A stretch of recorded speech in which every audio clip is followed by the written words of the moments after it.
আজকের এই আয়োজনে সবাইকে স্বাগত। আজ আমরা দারুণ একটা গল্প নিয়ে কথা বলবো।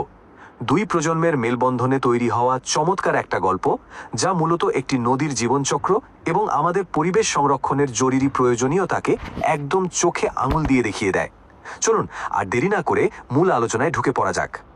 যে নদী হারায় গতি সে নদী মরে যায়, যে মন হারায় স্বপ্ন সে মন থেমে যায়। অসাধারণ একটা লাইন, তাই না? মূল সোর্স থেকে নেয়া এই উক্তিটা দিয়েই বরং আজ শুরু করা যাক। কথাগুলো কতটা সত্যি এবং এর পেছনে ঠিক কি বিশাল অর্থ লুকিয়ে আছে, তাই আজ আমরা ধাপে ধাপে জানব। এই একটা লাইনই কিন্তু পুরো আলোচনার একটা চমৎকার দার্শনিক পটভূমি তৈরি করে দিচ্ছে। তো আমাদের গল্পের শুরুটা হচ্ছে পাখিপাড়া নামের একটা ছোট্ট গ্রামে। নামটা শুনেই নিশ্চয়ই বুঝতে পাচ্ছেন পাখিদের সাথে এর একটা দারুণ সম্পর্ক আছে। আসলে এই গ্রামে একটা বিশাল বটগাছ ছিল, আর প্রতিদিন গোধূলি বেলায় হাজার হাজার পাখি এসে বসতো সেই গাছে। পাখিদের সেই কিচিরমিচির আর কলরবে গ্রামটা যেন প্রতিদিন নতুন করে প্রাণ ফিরে পেত। আর এই সুন্দর গ্রামটার পাশ দিয়েই বয়ে চলেছে আমাদের গল্পের আরেকটা প্রধান অংশ, মধুমতি নদী। শান্ত, একদম স্ফটিকের মতো স্বচ্ছ জল। এই নদীটা শুধু বয়েই যেত না, বরং গ্রামবাসীর জীবনের একদম অবিচ্ছেদ্য অংশ ছিল। এখানে তারা স্নান করত, মাছ ধরত, আর প্রতিদিন সন্ধ্যায় নদীর পাড়ে বসে আড্ডায় মেতে উঠত। আক্ষরিক অর্থেই নদীটা ছিল তাদের প্রাণ ভোমরা। আচ্ছা, এবার মূল চরিত্রগুলোর সাথে পরিচয় করিয়ে দেই। এখানে মূলত দুই প্রজন্মের চমৎকার একটা বৈপরীত্য দেখতে পাবো আমরা। একদিকে আছেন রহিম মিয়া, 70 বছর বয়সী প্রবীণ এক মাঝি। বয়সের ভারে চুলগুলো পেকে একদম সাদা হয়ে গেছে ঠিকই, কিন্তু চোখ দুটো খেয়াল করলে দেখবেন নদীর জলের মতোই গভীর আর সতেজ।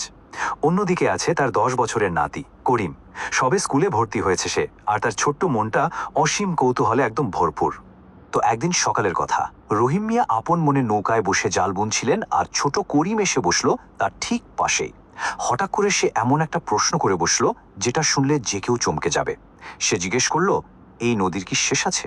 10 বছরের একটা শিশুর মনে নদীর সীমানা নিয়ে এই যে কৌতূহল, এটা সত্যিই দারুণ। রহিম মিয়া প্রশ্নটা শুনে হেসেই ফেললেন। হাতের জালের ওপর হাত রেখে বিশাল আকাশের দিকে তাকিয়ে তিনি খুব সুন্দর একটা কথা বললেন, শেষ তো আছেই বাবা, কিন্তু সেই শেষটাই হলো আবার নতুন একটা শুরু। একজন প্রবীণ মানুষের মুখ থেকে আসা এই কথাটা শুধু নদীর জন্যই নয়, বরং সমগ্র জীবনের জন্যই চমৎকার একটা দর্শন। শুধু দার্শনিক কথাই না, রহিম মিয়া কিন্তু এর পেছনের বিজ্ঞানটাও নাতিকে খুব সোজা ভাষায় বুঝিয়ে দিলেন। এই যে আমাদের ওয়াটার সাইকেল বা জলচক্র, সেটাই তিনি দারুণভাবে তুলে ধরলেন। মধুমতির জল গিয়ে মেশে আরেকটা বড় নদীতে, আর সেই বড় নদী মেশে গিয়ে সমুদ্রে। এরপর সেই সমুদ্রের জল বাষ্প হয়ে ওপরে উঠে মেঘ তৈরি করে। সেই মেঘ থেকে আবার বৃষ্টি হয়, আর সেই বৃষ্টি থেকেই আবার নদীর সৃষ্টি হয়। এক অন্তহীন চক্র। অনন্তকালের এই পুরো ব্যাপারটা করিমের ছোট্ট মাথায় ঠিক ঢুকছিল না। সে অবাক হয়ে সাথে সাথেই আরেকটা প্রশ্ন করে বসল, তাহলে নদী কি কখনো মরে না? এই একটা মাত্র কৌতূহলী প্রশ্নই কিন্তু আমাদের গল্পের মোড় ঘুরিয়ে দেয় এবং এক রূঢ় বাস্তবের দিকে আমাদের টেনে নিয়ে যায়। এ কথাটা শুনে রহিম মিয়ার মুখের হাসিটা যেন নিমিষেই মিলিয়ে গেল। একটু দূরে উদাস দৃষ্টিতে তাকিয়ে তিনি শোনালেন এক চরম আর রূঢ় বাস্তবতা। হ্যাঁ, নদী মরে, তবে প্রাকৃতিকভাবে নয়। নদী কেবল তখনই মরে যখন আমরা, মানে মানবজাতি, তার ধ্বংসের মূল কারণ হয়ে দাঁড়াই। এখন প্রশ্ন হলো, কিভাবে মারা হয় একটা নদীকে? সোর্স মেটেরিয়ালে রহিম মিয়া খুব স্পষ্টভাবে দুটো কারণের কথা উল্লেখ করেছেন। প্রথমত, মানুষ যখন নদীর বুকে টন টন আবর্জনা ফেলে তাকে দূষিত করে। আর দ্বিতীয়ত, যখন মানুষ জোর করে নদীর প্রবাহ আটকে দেয় বা তার জীবনদায়ী জল শুকিয়ে ফেলে। এই ধ্বংসাত্মক কাজগুলোই একটা নদীর মৃত্যুর জন্য সরাসরি দায়ী। আর এখানেই আসে রহিম মিয়ার সেই সতর্ক বার্তা, যেটা আজকের আলোচনার সবচেয়ে বড় টেকঅ্যাওয়ে। নদী মরলে গ্রামও মরে, মানুষও মরে। একদম সোজা সাপটা কথা, কিন্তু এর গভীরতা একবার ভেবে দেখুন। আমাদের ইকোসিস্টেম বা বাস্তুতন্ত্রের সাথে মানুষের টিকে থাকার যে অবিচ্ছেদ্য সম্পর্ক, এটা তারই অকাট্য প্রমাণ। প্রকৃতি বাঁচলে আমরা বাঁচব। দাদার এই ভারী কথাগুলো 10 বছরের করিমের মনে খুব গভীরভাবে দাগ কাটে। সেই বিকেলে নদীর ধারে একা একা বসেছিল সে। এক গভীর আত্মোপলব্ধির মধ্য দিয়ে সে দেখছিল কিভাবে জলের উপর সূর্যের আলো নাচছে, কিভাবে একটা ছোট মাছ লাফ দিয়ে উঠে আবার জলে ডুব দিচ্ছে। চারপাশে সবকিছু যেন তাকে নতুন করে ভাবাচ্ছিল। নদীর তীরে বসে করিম দারুণ একটা সমান্তরাল মিল খুঁজে পায়। ভাবুন তো, করিমের রুটিন কি? রোজ স্কুলে যাওয়া, পড়ালেখা করা, বাড়ি ফেরা এবং পরের দিন আবার একই কাজ করা। আর নদীর জীবন, নদীও কিন্তু ঠিক একইভাবে ক্রমাগত বয়ে চলেছে, চারপাশের ভূমিকে সিক্ত করছে, আর নিজের চক্রটা সে নিরলসভাবে চালিয়েই যাচ্ছে। কোথাও কোনো থামাথামি নেই। এই উপলব্ধি ছেলেটাকে ভেতর থেকে একেবারে নাড়িয়ে দেয়। সে ওই নদীর পাড়ে বসেই মনে মনে দৃঢ় একটা প্রতিজ্ঞা করে ফেলে। সে সিদ্ধান্ত নেয়, বড় হয়ে সে নদীর জন্য কিছু করবে। এই নদীকে সে কিছুতেই মরতে দেবে না, নিজের গ্রামকে বাঁচাবে। সন্ধ্যায় বাড়ি ফেরার পথে এই নীরব প্রতিজ্ঞাই হয়ে ওঠে তার জীবনের সবচেয়ে বড় লক্ষ্য। আচ্ছা, এবার চলুন আমরা গল্পে ঠিক ২০ বছর সামনে এগিয়ে যাই। এখানে করিমের অবিশ্বাস্য একটা রূপান্তর দেখতে পাই আমরা।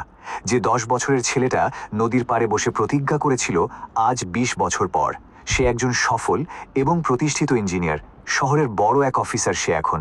করিম প্রতি বছর ঈদের ছুটিতে তার সেই চিরচেনা গ্রামে ফিরে আসে, কিন্তু এই ফেরাটা একই সাথে আনন্দের হলেও অনেকটাই বেদনার, কারণ অনেক কিছুই বদলে গেছে। তার প্রিয় দাদা রহিম মিয়া আর বেঁচে নেই, আর সেই প্রাণবন্ত স্বচ্ছ মধুমতি নদী, সেটাও আজ শুকিয়ে একদম ক্ষীণ আর দুর্বল হয়ে পড়েছে। তবে হতাশার মাঝেও গল্পের সবচেয়ে আশার দিকটা হলো, করিম তার সেই ছোটবেলার প্রতিজ্ঞাটা কিন্তু মোটেও ভুলে যায়নি। একজন ইঞ্জিনিয়ার হিসেবে সে এখন একটা সরকারি প্রজেক্টের লিড দিচ্ছে। আর জানেন সেই প্রজেক্টের মূল লক্ষ্য কি? এই মধুমতি নদীর পুনরুদ্ধার এবং তাকে আবার পুনর্জীবন দান করা।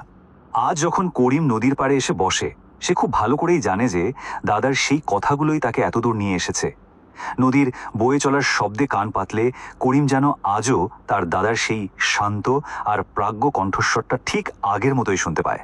মূল সোর্স মেটেরিয়ালটা শেষ হচ্ছে খুব শক্তিশালী আর সরাসরি একটা বার্তা দিয়ে।